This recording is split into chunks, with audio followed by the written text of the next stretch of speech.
Bonjour à tous, on se retrouve aujourd'hui pour ce premier podcast de Codito Ergo Sum. Je m'appelle Émile Chalmé, je suis cofondateur de Codito Ergo Sum et je suis avec Pierre, mon associé. Pierre Pervet Mazabra, donc également cofondateur de Codito Ergo Sum, et aujourd'hui, on va traiter d'un sujet un peu spécial, c'est celui des agents IA. C'est ça. Donc aujourd'hui, c'est notre cœur d'expertise et ce qu'on vous propose, c'est de vous apporter de la valeur en ce qui concerne les agents IA. On a prévu plusieurs points qu'on va pouvoir aborder pour que vous sachiez à la fin de cette vidéo ce qu'est un agent IA. Donc, on entend beaucoup parler des agents IA. En fait, qu'est-ce que c'est concrètement? Ouais, on en entend beaucoup parler, on a du mal à savoir ce que c'est. Ouais. Bon, pour que tout un chacun puisse bien s'imaginer, il faut se dire que c'est un peu comme un employé qui peut travailler 24 heures sur 24, 7 jours sur 7. Mais alors, qu'est-ce que c'est concrètement? C'est un algorithme, mais cet algorithme, il est spécial. Il est intelligent. Et donc, ça veut dire quoi? Ça veut dire qu'il est capable, dans certaines situations, de prendre des décisions autonomes. Et c'est ça qui fait toute la différence. Et donc, aujourd'hui, on se retrouve avec des agents IA qui peuvent gérer des clients, des agents IA qui peuvent faire des plans financiers, des agents IA qui peuvent gérer des messages, qui peuvent gérer des mails, qui peuvent faire du volume. Et c'est ça, aujourd'hui, la révolution.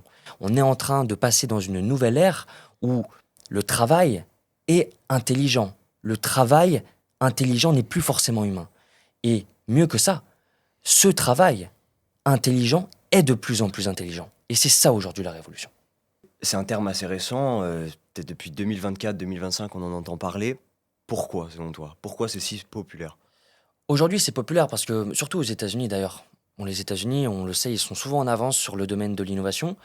Et aujourd'hui, ça marche bien là-bas. On a vu des études qui montrent effectivement qu'il y a de l'efficacité économique vis-à-vis de ça. Avant, on avait connu les fameux chatbots, donc tu sais, la petite bulle en bas à droite d'un site internet. Tout à fait, ouais. Et avant, c'était des questions qui étaient préécrites. Donc c'était un algorithme simple. Mais aujourd'hui, avec les agents IA, c'est des algorithmes qui sont intelligents.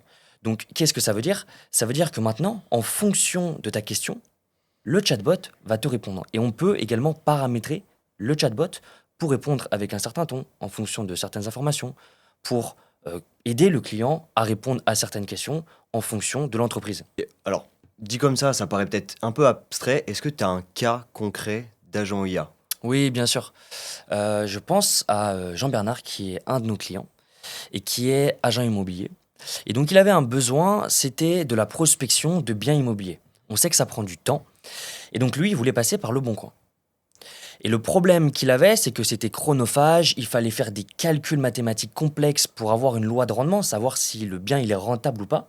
Et donc nous, ce qu'on a fait avec Codito Ergo Sum, c'est que nous avons créé un agent IA qui vient automatiquement sur le bon coin, scraper, donc aller chercher des annonces à Marseille, qualifier en fonction des critères du client, faire un calcul de rendement pour savoir si le bien est rentable ou pas pour le client, et ensuite l'envoyer directement avec un rapport au client. Et donc c'est un gros gain de temps pour le client. Ok, donc pour des petits projets, effectivement, un agent IA, ça peut être super puissant. Mais qu'en est-il des grosses infrastructures, des grosses entreprises? Est-ce qu'il y a vraiment des cas concrets? Est-ce qu'on peut vraiment mettre de l'IA partout? Ouais, moi c'est là que je pense personnellement que c'est le plus fort. C'est le plus fort parce que il faut des moyens quand même, hein. Pour avoir des agents IA, ça a un coût de développement, c'est de l'innovation, il faut de l'expertise en intelligence artificielle. Et surtout, aujourd'hui, ce qu'on a avec des agents IA, c'est du gain de temps. Et donc du gain de temps, ça se mesure par rapport au nombre de salariés. Et donc lorsqu'on a 100 salariés et qu'on peut gagner 10 heures par semaine, bah, ça fait beaucoup de temps gagné à la semaine. Et on le sait tous, on paye les salariés en fonction d'un taux horaire. Et donc en fait, mathématiquement parlant, pour les grosses sociétés, facilement, à échelle, on peut faire des gains d'argent. C'est ça tout l'enjeu aujourd'hui. Au-delà du gain de temps, est-ce que c'est un vrai gain d'argent pour les entreprises? Ouais. Alors évidemment, aujourd'hui, les entreprises qui travaillent chez Codito Ergo Sum, elles se demandent où est le retour sur investissement. C'est très simple. Il y en a deux.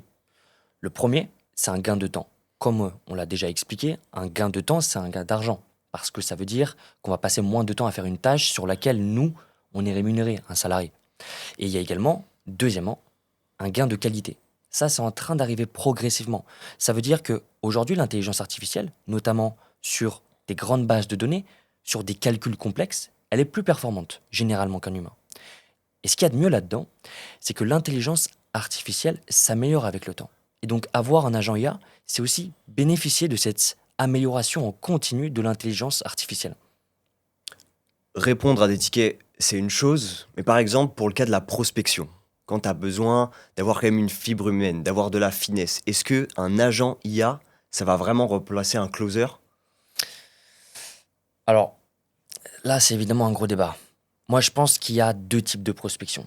Il y a la prospection de volume, qui n'est pas personnalisée. C'est-à-dire qu'on a une base de données, une base de prospects qu'on va venir contacter, et souvent, ce sont des messages qui sont génériques.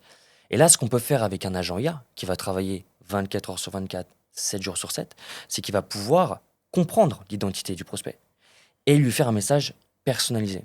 Et cela, il le fait en 2, 3 secondes. Un humain, ça lui prend 10, 20 minutes. Après, moi, ce que je recommande, c'est que lorsqu'on est dans des négociations importantes avec des clients importants, évidemment, il faut toujours mettre l'humain en avant. Il faut toujours trouver le bon équilibre entre technologie et humain. Et aujourd'hui, trouver le bon milieu, moi, je pense que c'est ça la clé.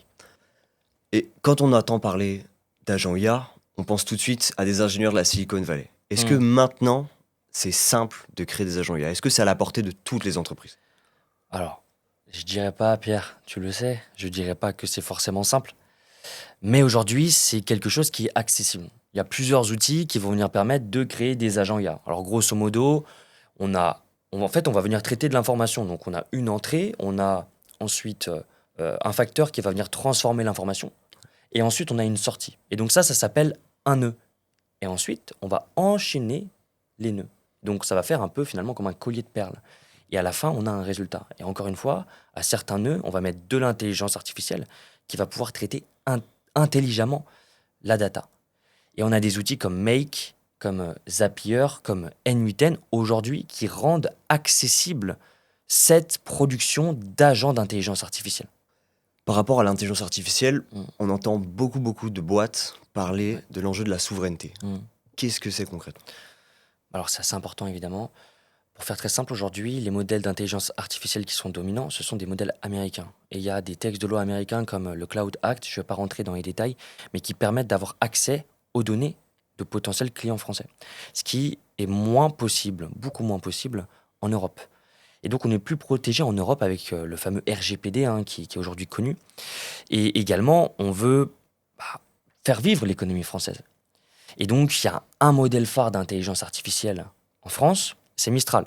Et également, on veut stocker la donnée dans des serveurs qui sont français. Et souvent, c'est OVH. Et donc, en fait, la souveraineté aujourd'hui pour les agents IA, c'est avoir une intelligence artificielle qui soit française, mais c'est aussi stocker cette intelligence et stocker la donnée dans des serveurs qui sont français, comme OVH par exemple. On a vu que Mistral AI, donc boîte française, petit fleuron de la French Tech, a fait une levée phénoménale cette semaine. Est-ce que tu penses qu'il y a encore réellement une chance pour Mistral de rattraper les grands géants américains? Aujourd'hui, quand même, ça me paraît compliqué. Voilà. Nous, on est sur le terrain avec Codito Ergo Sum. On utilise tous les jours plusieurs modèles d'intelligence artificielle. On voit quand même un retard de Mistral sur les autres modèles. Donc ça, c'est quand même un frein. Après, effectivement, il y a le côté de souveraineté, que c'est bien de utiliser un modèle tous les jours, un modèle français. Mais il y a un retard et je pense également qu'il y a un manque d'investissement parce qu'effectivement, Mistral, aujourd'hui, est valorisé à plus de 11 milliards. Mais lorsqu'on compare ça avec les grosses sociétés américaines, finalement, c'est pas grand-chose. Et donc, c'est un peu David contre Goliath. Mais alors, on sait aussi que sur l'intelligence artificielle, ce qui compte, c'est l'efficacité, qu'on peut faire beaucoup avec peu. Alors, espérons que Mistral réussisse à faire de belles choses, ouais. Bah, merci Emile. Maintenant qu'on a bien parlé des agents IA, est-ce que tu peux nous dire comment concrètement, si on est intéressé, on peut mettre ça en place dans nos propres boîtes, dans nos propres process? Ouais, bien sûr. Donc, chez Codito Ergo Sum, aujourd'hui, on est pionnier sur le marché français. On travaille tous les jours, très dur, pour proposer les meilleurs agents IA sur le marché. Donc, vous pouvez faire une chose très simple. Allez sur notre site internet, Codito Ergo Sum, regardez un peu ce qu'on fait. Évidemment, ça n'engage à rien. On pense que vous pourrez trouver beaucoup de valeur. Vous pourrez également, si vous le souhaitez, réserver un appel avec moi. On pourra parler de vos problématiques, de vos envies, de vos enjeux. C'est gratuit. Moi, je suis là pour vous apporter de la valeur, aussi pour passer un bon moment. Voilà, on est en train de vivre un moment important, Tout à fait. un moment qui peut parfois être grave. Nous, ce qu'on essaye d'apporter, voilà, c'est le bon côté de la chose, toujours avec de l'humanité.